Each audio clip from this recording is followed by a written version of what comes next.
Hello friends, welcome to our channel. কেমন আছো সবাই? আশা করি ভালো আছো।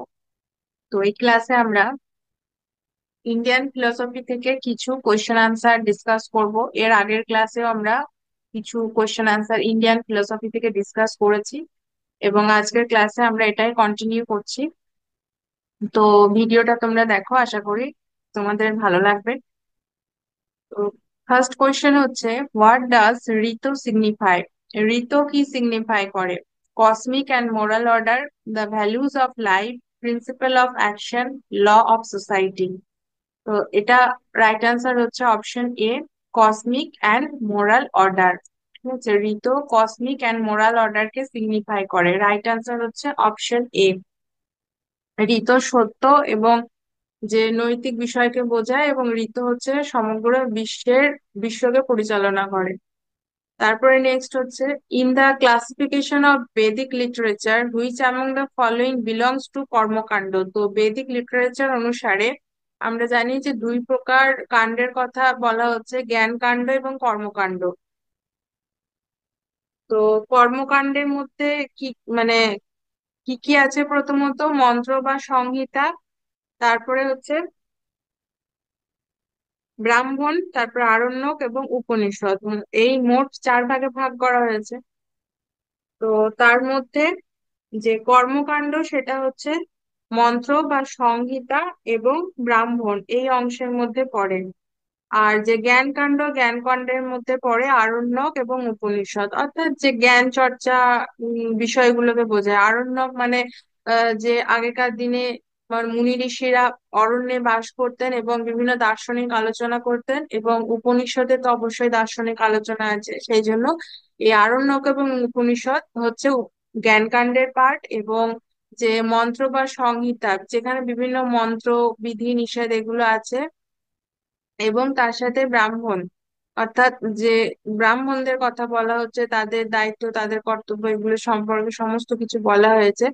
তো এটা হচ্ছে কর্মকাণ্ডের মধ্যে পড়ে। বিভিন্ন রিচুয়ালস এর কথা বলছে, বিভিন্ন কর্ম পদ্ধতির কথা বলা হয়েছে, সেই জন্য এটা কর্মকাণ্ডের মধ্যে পড়ে। তো রাইট অ্যান্সার হচ্ছে অপশন বি।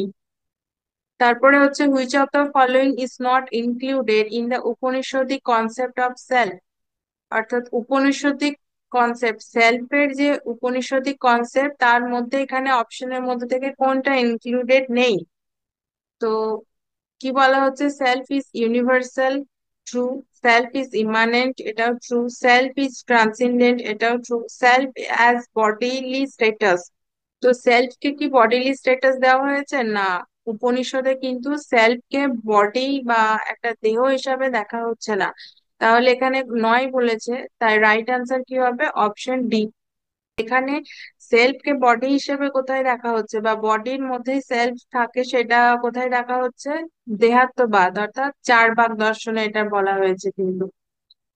তারপরে হচ্ছে, চার্বাক অ্যাকসেপ্টস কনসাসনেস অ্যাজ। চার্বাকরা কনসাসনেস কে কি হিসাবে অ্যাকসেপ্ট করেছে? Epiphenomenon, real, real and transcendental substance. তো এখানে রাইট অ্যান্সার কি হবে? Epiphenomenon. চার্বাকরা কনসাসনেস কে এপি ফেনোমেনন বলেছে। এই যে এপি ফেনোমেনন, এই ওয়ার্ডটা কিন্তু ডাব্লিউ পি হাক্সলি দ্বারা প্রবর্তিত। এর সাথেই আত্মা সম্পর্কিত যে চার্বাকদের মতবাদ, অর্থাৎ দেহাত্মবাদ বা ভূত চৈতন্যবাদ বা উদ্ভূত চৈতন্যবাদ, এর কিন্তু একটা মিল আছে। তো এখানে কি বলা হচ্ছে, চার্বাকদের দেহাত্মবাদ বা এপি ফেনোমেননে কি বলা হচ্ছে না, জীব দেহেই এই যে ভূত চতুষ্টয়, অর্থাৎ ক্ষিতীয় তেজ মরুতের সমন্বয়ে চেতনা নামক একটা গুণ জীব দেহের মধ্যে আসে, এবং এই চৈতন্য গুণ কিন্তু দেহের বিনাশের সাথে সাথে বিনাশ হয়ে যায়। সেই জন্য আত্মা সম্পর্কিত মতবাদটাকে কি বলা হয়? দেহাত্মবাদ বা এপি ফেনোমেনন। আর এই টার্মটা কোথা থেকে, মানে কার প্রবর্তিত? এটা হচ্ছে ডাব্লিউ পি হাক্সলি প্রবর্তিত একটা মত, এপি ফেনোমেনন। এর সাথে আর কি চার্বাক দেহাত্মবাদের মিল পাওয়া যায়। তারপর হচ্ছে, অ্যাকর্ডিং টু চার্বাক, হোয়াই ব্যাপ্তি relation is not possible. Charvaka মতে ব্যাপ্তির রিলেশনটা কেন সম্ভব নয়? তো এটার আনসার নিশ্চয়ই তোমরা জানো। তো এখানে আনসার কি হবে? যে রাইট আনসার হচ্ছে option D, because the invariable concomitant relationship between Shraddha and Hetu is not perceived. অর্থাৎ হেতু এবং সাধ্যের মধ্যে যে নিয়ত সহচর সম্বন্ধ সেটা আমরা প্রত্যক্ষ করতে পারি না।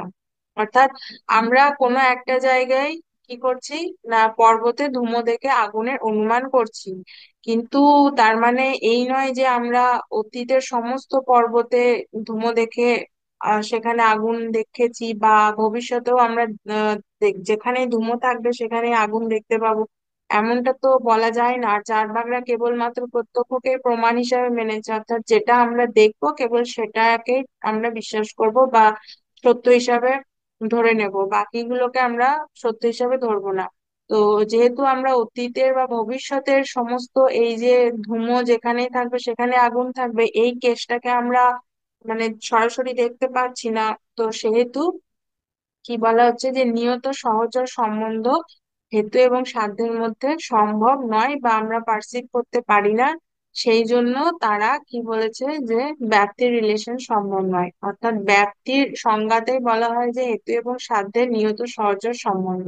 আর চার্বাকরা এটাকে যেহেতু ডিনাই করে দিচ্ছে, তাই তারা অনুমান প্রমাণকেও মানেন না এবং ব্যাপ্তির রিলেশনকেও কিন্তু মানছেন না। তারপরে হচ্ছে which of the following does not fall in category of immediate knowledge according to Jainism. Jainism অনুসারে category of immediate knowledge, immediate নলেজের ক্যাটাগরি কোনটা এখানে কি বলা হচ্ছে, নয় বলা হচ্ছে, অর্থাৎ কোনটা মিডিয়েট নলেজ। কি কি হবে, মনোপর্যায়, শ্রুত, অবধি জ্ঞান, কেবল জ্ঞান। এখানে দেখো মনোপর্যায়, অবধি জ্ঞান, কেবল জ্ঞান এগুলো কিন্তু ডাইরেক্ট নলেজ, অর্থাৎ ইমিডিয়েট নলেজ। বাকি যে শ্রুত এবং মতি, মতি এবং শ্রুত জ্ঞান আছে এটা কিন্তু ইমিডিয়েট নলেজ নয়, এগুলো হচ্ছে মিডিয়েট নলেজ।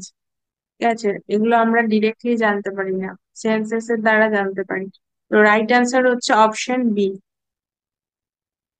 নেক্সট হচ্ছে the elephant is like a pillar, this statement represent a case of. Elephant কিসের মতন, এলিফ্যান্ট হচ্ছে লাইক আ পিলার, পিলারের মতো। তো এই স্টেটমেন্টটা কি ধরনের বিষয়কে বোঝায়, স্বাদবাদ, একান্তবাদ, অপহবাদ, অবধি জ্ঞান। তো এখানে যে জৈনিজমের স্যাদবাদের কথা বলা হচ্ছে, অর্থাৎ আপেক্ষিক ভাবে সত্য, মানে এলিফেন্টটাকে ওই যে একটা স্টোরি বলা হয়েছে যে কিছু অন্ধ মানুষ একটা হাতিকে হাতির পাটাকে বিভিন্ন জন বিভিন্ন রকম বলছে, কানটাকে বিভিন্ন রকম ভাবে দেখছে, মানে এক একজনের কাছে এক এক রকম মনে হচ্ছে। তো এই যে হাতিটাকে পিলারের মতন মনে হচ্ছে, এটা অন্যজনের কাছে অন্যরকম মনে হতে পারে। তো সেটাই হচ্ছে স্যাদবাদ, মানে আপেক্ষিক ভাবে সত্য, কোনোটা অ্যাবসলিউট ভাবে ট্রু নয়। The second noble truth of Buddhism states there is a cause of suffering. Which of the following theory is implicated by this truth? অর্থাৎ বুদ্ধিজমে কি বলা হচ্ছে যে সাফারিং এর একটা কারণ আছে।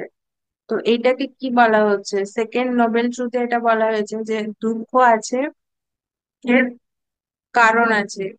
তো এই যে কার্যকারণ সম্পর্ক এটাকে কি বলা হয়, প্রতীত্ব সमुत्पादवाद বা ডিপেন্ডেন্ট অরিজিনেশন। ঠিক আছে, ইংলিশ টার্মটা মনে রাখবে, ডিপেন্ডেন্ট অরিজিনেশন বলা হয় এটা। যে চারটে আর্য সত্যের মধ্যে মধ্যে যে সেকেন্ড আর্য সত্য বা নোবেল ট্রুথ আছে, তো সেখানে এটা বলা হয়েছে। নেক্সট কোয়েশ্চেন হচ্ছে, in Buddhism, the soul is defined as an aggregate of the five fleeting skandhas. So this is a tenet of which of the following theory? আত্মা হচ্ছে পঞ্চস্কন্ধের সমষ্টি, অর্থাৎ যে রূপ, বিজ্ঞান, বেদনা, সংজ্ঞা, সংস্কার, এভাবে পাঁচটা স্কন্ধ আছে, সেই পাঁচটা স্কন্ধের সমষ্টি হচ্ছে আত্মা। বাকি আত্মা বলে একদম পার্মানেন্ট বা নিত্য কোনো বিষয় কিন্তু নেই। এই আত্মা হচ্ছে ক্ষণিক এবং পঞ্চস্কন্ধের সমষ্টি। This is a tenant of which of the following theory. তো এইটা কোন থিওরি থেকে আসছে, প্রতীত্ব সমুৎপাদ, অনেকান্তবাদ, স্কন্ধবাদ, আর কি বলা হচ্ছে ক্ষণিক ক্ষণভঙ্গবাদ। তো রাইট আনসার কি হবে, অপশন ডি হচ্ছে রাইট আনসার, ক্ষণভঙ্গবাদ। ঠিক আছে।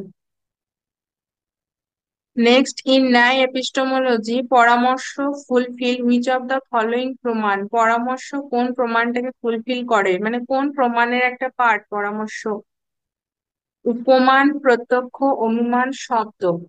ন্যায় দর্শনে অনুমান প্রমাণের তিনটে ধাপ আছে বা পদ্ধতি আছে: পক্ষধর্মতা, ব্যক্তিজ্ঞান এবং পরামর্শ জ্ঞানের কথা বলা হচ্ছে। তো যে ব্যক্তি বিশিষ্ট পক্ষধর্মতার জ্ঞান, অর্থাৎ বর্ণী ব্যাপ্য ধূমবান পর্বত, তো এটাই হচ্ছে পরামর্শ জ্ঞান, বা এটাকে তৃতীয় লিঙ্গ দর্শনও বলা হয়। ঠিক আছে, ব্যক্তি বিশিষ্ট পক্ষধর্মতার যে জ্ঞান সেটা হচ্ছে পরামর্শ জ্ঞান। তাহলে এইটা হবে অনুমানের একটা ভাগ, অনুমান প্রমাণের। নেক্সট হচ্ছে বাধিত অ্যাজ হেতাবাস রিপ্রেজেন্ট আ কেস অফ। তো আবার এখানে দেখো ইংলিশ টার্মটাই দেওয়া হয়েছে, মানে কোন কেসটাকে বোঝায়, তো ইংলিশ টার্মটা জানা থাকলে আনসারটা করা যাবে। বাধিত অ্যাজ হেতাবাস, বাধিতটাকে আমরা হেতাবাস হিসেবে রিপ্রেজেন্ট করলে এখানে কি ধরনের বিষয়টা আসবে? Non inferential condition, inferential condition, positive instantiation or ব্যাপ্তি ইনিশিয়েটেড বাই নেগেটিভ কন্ডিশন। তাহলে এখানে রাইট অ্যান্সার কি হবে? Non inferential condition. এর আগের ক্লাসে আমরা ডিসকাস করেছি এই রিলেটেড একটা কোশ্চেন, মানে ইংলিশ টার্ম গুলো কিন্তু এখানে দেখে রাখতে হবে। তো হেত্যাভ্যাসের ইংলিশ টার্ম গুলো আগের ক্লাসে আমরা বলেছি। তো এখানে বাধিতে, যে বাধিত হেত্যাভ্যাস সেটাকে বলা হয় নন ইনফারেন্সিয়াল কন্ডিশন, বা এটাকে নন ইনফারেন্সিয়ালি কন্ট্রাডিক্টেড মিডিলও বলা হয়। মোট কথা নন ইনফারেন্সিয়াল হবে। তারপরে হচ্ছে as a realistic school of philosophy the Vaisheshika uphold. তো বৈশেষিক কি বোঝাচ্ছে? The knower alone exist, knowledge is different from the object known, the object of knowledge alone is real, no relation exist between the knowledge and its object. তাহলে এখানে realistic school যেহেতু, মানে নৈয়ায়িক, যে বৈশেষিকরা হচ্ছে realistic school বা বাস্তববাদী, তো কোনটা আনসার হতে পারে? না, knowledge is different from the object known, যে অবজেক্ট সেটা থেকে কিন্তু বস্তুর জ্ঞানটা আলাদা। তারপরে for the Samkhya everything can not be produced out of everything. তো সবকিছু থেকে সবকিছু প্রডিউস হতে পারে না সাংখ্যদের মতে। কেন এটা?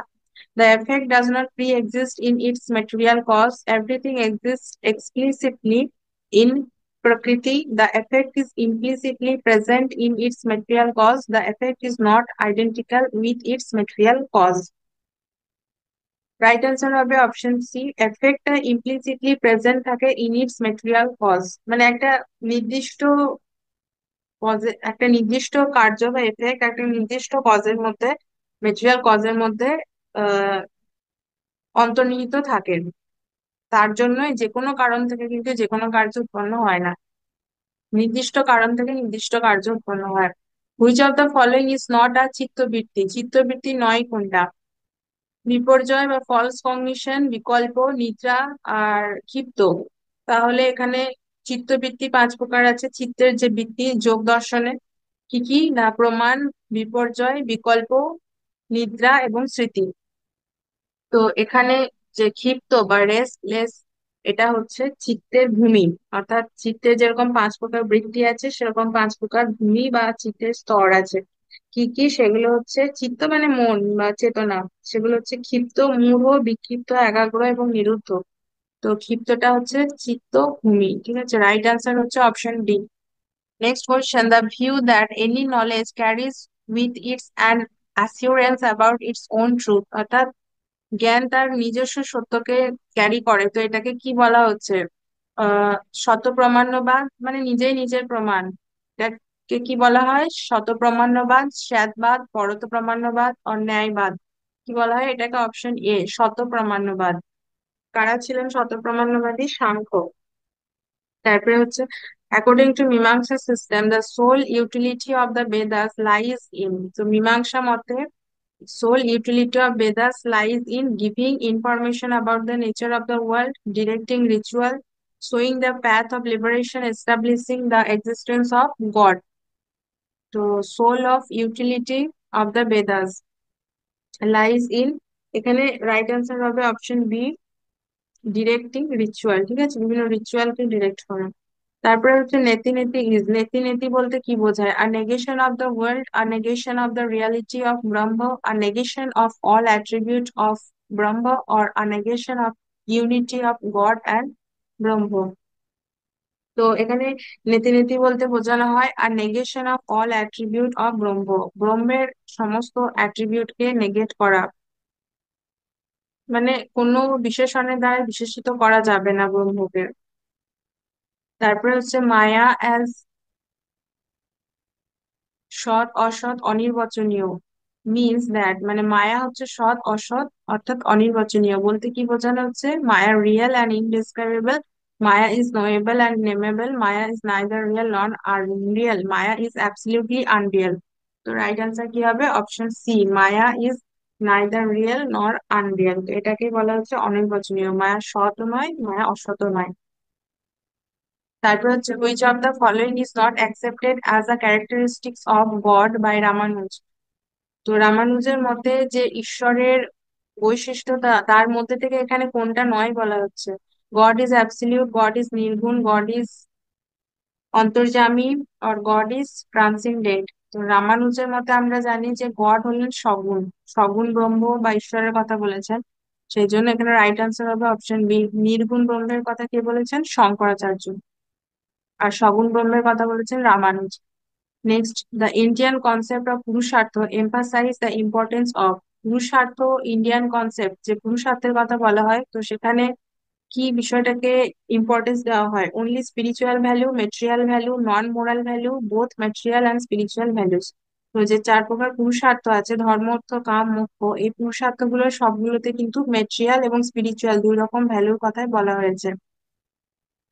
মানে যে ধর্ম বা মোক্ষের কথা বলি সেগুলো অনেকটা স্পিরিচুয়ালিটির দিকে যায়, এবং অর্থ কাম মেটেরিয়াল বিষয়টাকে রিপ্রেজেন্ট করে।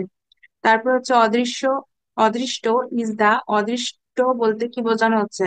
Unseen store of accumulated merits and demerits, unseen power of God to create the world, invisible presence of the effect in its cause, or mysterious power of evil। তো অদৃষ্ট বলতে বোঝানো হচ্ছে unseen store of accumulated merits and demerits, অর্থাৎ আমরা যে কাজগুলো করছি, যে কর্ম করছি, তো সেগুলো যে ভালো বা খারাপ রেজাল্ট সেটা সঞ্চিত হচ্ছে যেখানে, সেটাকেই বলা হচ্ছে অদৃষ্ট। সেই অদৃষ্ট অনুসারেই কিন্তু মানুষ তার কর্মের ফল ভোগ করবে। ঠিক আছে, তো এই অদৃষ্টের কথা কোথায় বলা হয়েছে? ন্যায় দর্শনে। আর এই একই কনসেপ্ট কিন্তু নামটা আলাদা, অর্থাৎ এটা অপূর্ব বলা হয়েছে মীমাংসা দর্শনে। তো প্রভাকর মীমাংসা এটাকে অপূর্ব বলেছে, আর অদৃষ্ট নৈয়ায়িকটা বলেছে। বিষয় কিন্তু একই, যে আমাদের কর্মফল যেখানে সঞ্চিত থাকে সেটা। Next, which of the following is not true about the কর্মযোগ অফ দ্য ভগবদ গীতা। তো ভগবদ গীতায় যে কর্মযোগ বলা হয়েছে, তো সেখানে কোনটা এখানে ট্রু নয় বলা হয়েছে অপশনের মধ্যে থেকে? অপশন গুলো আমরা সবগুলো পড়ছি না এখানে। রাইট আনসার যেটা হবে option B, duty should be perform for the achievement of material goods, অর্থাৎ যে মেটেরিয়াল বিষয় সেগুলোকে পাওয়ার জন্য আমাদের কিন্তু ডিউটি বা কর্তব্য করা উচিত। এটা কি সত্য? না, কর্মযোগে কিন্তু নিষ্কাম ভাবে কর্ম করার কথা বলা হয়েছে ভগবত গীতাতে। তাহলে এখানে কিন্তু কোনো কিছু পাওয়া বা সকাম বিষয়টাকে বলা হচ্ছে অপশনের মধ্যে, তাই এটা হচ্ছে রাইট আনসার। মানে এখানে যেহেতু নট মেনশন করা হয়েছে, এগুলো কিন্তু লক্ষ্য রাখবে যে কোথায় নট আছে আর কোথায় নেই। তারপরে পরের প্রশ্ন হচ্ছে, the Buddhist eightfold path is a middle path because. তো বুদ্ধিস্ট এইট ফোল্ড প্যাথটাকে, যে অষ্টাঙ্গিক মার্গকে আমরা মধ্যম পন্থাও বলে থাকি, কেন? It advocates renunciation, it does not believe in self mortification, it advocates the performance of duty, it is a golden mean between প্রবৃত্তি, the path of indulgence, and নিবৃত্তি, the path of renunciation। তাহলে এটাকে middle path বলা হচ্ছে কারণ it is a golden mean between প্রবৃত্তি এবং নিবৃত্তি, প্রবৃত্তি এবং নিবৃত্তির মধ্যে একটা মিন হিসাবে কাজ করে পথ, মানে মিডিল প্যাথ। তো প্রবৃত্তি বলতে বোঝানো হয় দ্য প্যাথ অফ ইন্ডালজেন্স, কোনো কিছুর মধ্যে ইন্ডালজ হওয়া, নিযুক্ত হওয়া, আর নিবৃত্তি হচ্ছে প্যাথ অফ রিনাউন্সিয়েশন, মানে সেখান থেকে মুক্ত হওয়া। Next, what is the importance of the three jewels or three ratna in Jainism? জৈনিজমে যে থ্রি রত্নের কথা বলা হয়, সম্যক দর্শন, সম্যক জ্ঞান এবং সম্যক চরিত্র, এই যে থ্রি রত্ন বা থ্রি জুয়েলস, এর ইম্পর্টেন্সটা কোথায়? They help in understanding the nature of God. They help in acquisition of worldly pleasure. They are indispensable to the bringing about the salvation. They give knowledge about the lives of the Jaina Tirthankars. Correct answer হবে option C. They are indispensable to the bringing about the salvation. অর্থাৎ তারা আমাদের, মানে এই যে three three jewels এর কথা বলছে, এই থ্রি জুয়েলস বা থ্রি রত্ন আমাদের স্যালভেশন বা মুক্তির দিকে এগিয়ে দেয়। Next question, the Charbagh ethics of the gratification of the senses as the supreme end of life is, মানে চারবাকটা কি বলছে, যে গ্র্যাটিফিকেশন অফ সেন্স বা ইন্দ্রিয়ের সুখই হচ্ছে আমাদের জীবনের চরম লক্ষ্য, দ্য সুপ্রিম এন্ড। এটাকে কি বলা হয়? Gross egoistic hedonism, gross egoistic hedonism, altruism, eudaimonism, refined utilitarianism. তো এটা, যেহেতু চার বাগরা কে ছিলেন, স্থূল সুখবাদী ছিলেন, ঠিক আছে, মানে স্থূল সুখের কথা বলেছেন, যে বাহ্যিক সুখ, স্থূল সুখ। তো এটাকে বলা হয় গ্রস ইগোইস্টিক হেডোনিজম। তো এই ছিল আজকের ক্লাসের কিছু কোয়েশ্চেন আনসার। আজকের ক্লাসটা আমরা এখানে শেষ করছি। ভিডিওটা দেখার জন্য থ্যাংক ইউ। ভালো থেকো সবাই।